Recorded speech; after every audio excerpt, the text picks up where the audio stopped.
AP ముఖ్యమంత్రి చంద్రబాబు నాయుడు గారు ఈరోజు ప్రకాశం జిల్లా దర్శిలో పర్యటించారు. అన్నదాత సుఖీభవ పిఎం కిసాన్ కార్యక్రమంలో పాల్గొనేందుకు చంద్రబాబు నాయుడు గారు అక్కడికి వెళ్లారు. అక్కడి నుండి కార్యక్రమాన్ని ప్రారంభించారు. అయితే ఇటీవల చంద్రబాబు నాయుడు గారి పర్యటనలో నాటికైతే ఎక్కువగా ఉంటుంది. ప్రతి 1వ తేదీ పింఛన్ల పంపిణీకి స్వయంగా ఆయనే వెళ్తూ ఉన్నారు. ఇంటింటికి పింఛన్ ఇస్తున్నామని చెప్పుకోవడానికి. అక్కడికి వెళ్ళినప్పుడు ఏదో ఒక కుటుంబాన్ని సెలెక్ట్ చేసుకోవడం, ఏదో ఒక వృత్తికి సంబంధించిన ఒక వ్యక్తితో మాట్లాడడం, ఆటోలో ప్రయాణిస్తున్నట్టు, వాళ్ళ ఇంటికి వెళ్ళినట్టు, వాళ్ళ సాధక బాధకాలన్నీ తెలుసుకున్నట్టు, ఇలా అంతా ఒక కార్యక్రమాన్ని డిజైన్ చేస్తూ ఉన్నారు. మైక్లు రెడీగా ఉంటున్నాయి, మొత్తం సెక్యూరిటీ అంతా కూడా రెడీగా పెట్టుకొని అక్కడికి వెళ్ళి మాట్లాడుతూ ఉన్నారు. ఎవరితో మాట్లాడాలి, ఏ కుటుంబాన్ని కలవాలన్నది కూడా ముందే షెడ్యూల్ చేస్తున్నారు, ముందే నిర్ణయించుకొని వెళ్తున్నారు. అందులో అనుమానం ఏం లేదు. అయితే వెళ్ళడం ఒక వృత్తికి సంబంధించి, ఒక పేద కుటుంబానికి సంబంధించి మాట్లాడితే వాళ్ళ ఇబ్బందులు ఏంటి అన్నవి కూడా తెలుస్తాయి.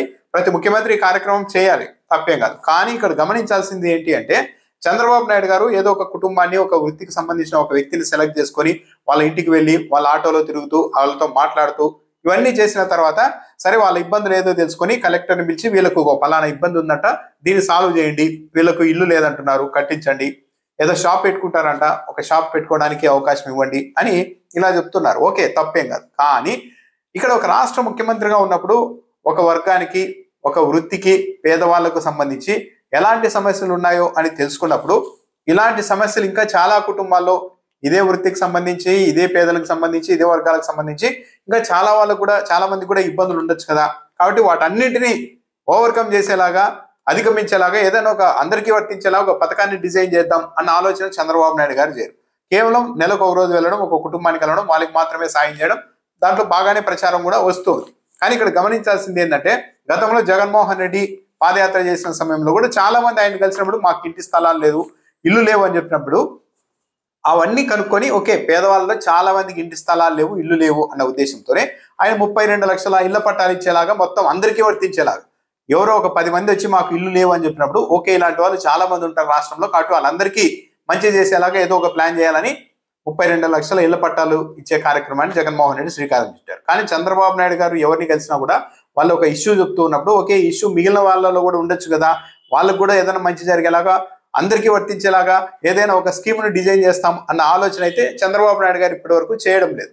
అంటే కేవలం ఒక కుటుంబాన్ని కలవడం, దాంతో ప్రచారం చేయించుకుంటున్నారా అన్న అభిప్రాయానికి ఇక్కడే అవకాశం ఏర్పడుతుంది.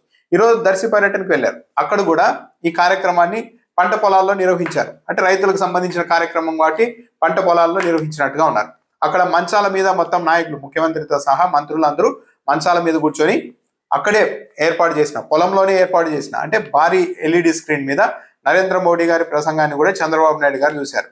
అక్కడే చంద్రబాబు నాయుడు గారు మాట్లాడే సమయంలో వెనుక వైపు కెమెరాలోకి వచ్చేలాగా ఒక గడ్డివామును కూడా అక్కడ పెట్టారు, డిజైన్ చేసి అంటున్నారు. ఈ మంచాలను కూడా నిన్న అక్కడికి వ్యాన్లలో తరలించారు. అంటే ఒక ప్రోగ్రామ్ను డిజైన్ చేస్తూ ఉన్నారు అని. దాంతోపాటు చంద్రబాబు నాయుడు గారు వస్తున్న సమయంలో అక్కడ వరి నాట్లు వేస్తున్న దృశ్యాన్ని కూడా చిత్రీకరించాలనుకున్నారేమో, కానీ అందుకు కూడా కొందరిని సిద్ధంగా ఉంచారని ఎందుకు చెప్పాల్సి ఉంటుందంటే, వాళ్ళందరూ ఓకే, మీరు ఓకే అంటే మేము నాట్లు వేస్తామన్నట్టుగా అందరూ వరుసగా నిలబడి ఉన్నారు. అంటే చంద్రబాబు నాయుడు గారి పర్యటనలో ఇవన్నీ చూపెట్టడానికి ఇవన్నీ ఈ ప్రోగ్రామ్ని ఇలా డిజైన్ చేశారా అన్న ఒక అభిప్రాయం కలిగేలాగా అక్కడ ఏర్పాట్లు కూడా ఉన్నాయి. ఆ తర్వాత ముఖ్యమంత్రి చంద్రబాబు నాయుడు గారు మాట్లాడారు, ప్రసంగించారు ప్రజలను ఉద్దేశించి. ఒక రైతు కూలీలు దొరకడం అనేది పెద్దగా ఇబ్బంది ఉంది అన్నప్పుడు చంద్రబాబు నాయుడు గారు ఈ అభివృద్ధి క్రమంలో జరుగుతున్న ఆర్థిక విధానాల్లో మార్పుల్లో ఈ ఇబ్బందులు ఉంటాయి అని చెప్తూనే ఇక సెల్ ఫోన్ ఉపయోగాల గురించి కూడా చాలాసేపు వివరించి, సెల్ ఫోన్ ద్వారానే మీరు వ్యవసాయం చేసుకునే పరిస్థితి నేను తీసుకొస్తాను అంటూ కూడా మాట్లాడారు.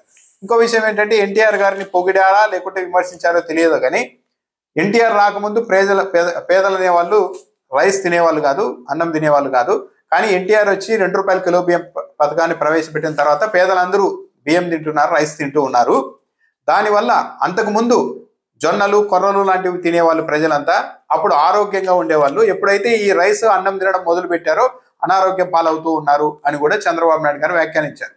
మరైతే ఎన్టీఆర్ గారు రైస్ పథకం తేకుండా ఉంటే, పూర్వకాలంలో లాగే జొన్నలు, సజ్జలు తిని ఉంటే ప్రజలంతా ఆరోగ్యంగా ఉండేవారా అన్నదే ఆయన ఒపీనియనా, మరి ఎందుకన్నారు. కానీ ఈ ఏపీలో పొత్తు పెట్టుకోవడానికి బీజేపీ వాళ్ళే వచ్చారు, దాంతో మేము పొత్తు పెట్టుకున్నాం అన్నట్టుగా చంద్రబాబు నాయుడు గారు మాట్లాడారు. కానీ పవన్ కళ్యాణ్ గారు గతంలో చాలాసార్లు చెప్పారు, అసలు టీడీపీతో పొత్తు పెట్టుకోవడం బీజేపీ పెద్దలకు ఇష్టం లేదు, వాళ్ళని ఒప్పించే క్రమంలో నేను తిట్టు తినాల్సి వచ్చింది బీజేపీ పెద్దలతో అని కూడా గతంలో పవన్ కళ్యాణ్ చెప్పారు.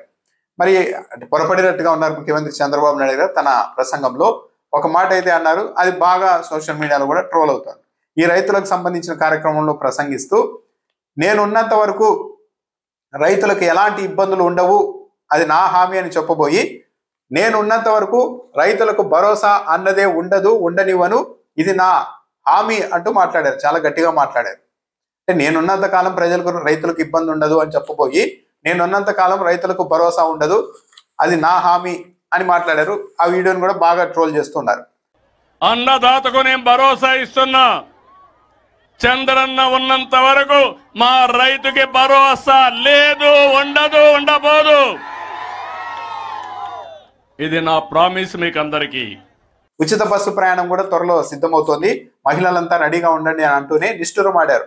ఇన్ని చేస్తున్నా దాన్ని కనీసం రోజుకు ఒకసారైనా గుర్తుపెట్టుకుంటారా అని కూడా చంద్రబాబు నాయుడు గారు ప్రజలను ఉద్దేశించి అనడంతో పాటు మీ పెద్దలు ఇచ్చిన ఆస్తి కంటే నేను చేస్తున్న సాయం 2-3 రెట్లు అధికం, అవునా కాదా అంటూ కూడా చంద్రబాబు నాయుడు గారు ప్రశ్నించారు. పనిలో పనిగా వైఎస్ఆర్ కాంగ్రెస్ పార్టీ పైన కూడా రాజకీయ విమర్శలు చేశారు. కొన్ని ఉచిత ప్రయాణ సౌకర్యం మీ అన్న మీకు ఇస్తాడని మా ఆడబిడ్డలందరికీ హామీ ఇస్తున్నా. కనీసం రోజుకు ఒకసారి నన్ను గుర్తుపెట్టుకుంటారని అడుగుతున్నా మిమ్మల్ని.